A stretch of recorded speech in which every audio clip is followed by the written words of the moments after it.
ஈரோடில் நேற்று தினம் கலாய்வு நடத்தினேன். கலாய்வை பொறுத்தவரையில் இன்னும் வேகமான வகையில் உற்சாகத்தோடு பணியாற்றுவதற்கு உறுதியெடுத்துக் கொண்டிருக்கிறார்கள்.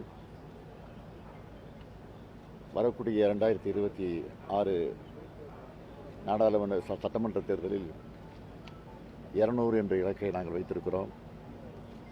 ஆனால் ஈரோட்டினுடைய கலாய்வில் நான் உணர்ந்த உணர்வு என்ன என்று கேட்டால் 200 தாண்டி வருமோ என்ற எண்ணம் எனக்கு ஏற்பட்டிருக்கிறது.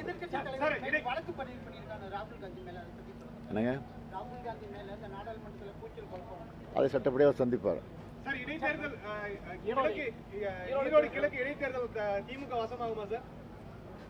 திமுக வசமாகவில்லை, திமுக கூட்டணி வசமாகும்.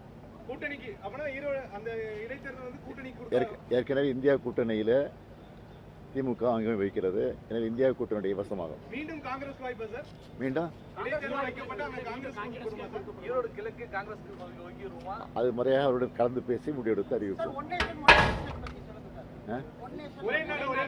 பல நேரம் நான் சொல்லியிருக்கேன், அது கொடுமையான ஒரு முடிவு. அது ஜனநாயகத்தை படுகொலைக்கு தள்ளக்கூடிய நிலையில் அந்த ஒரே நாடு ஒரே தேர்தல் என்பது ஒரே நாள் ஒரே தேர்தல் என்பது நிச்சயமாக அது ஒரு ஜனநாயகத்தை படுகொலைக்கு தள்ளக்கூடிய மோசமான செயலாகும்.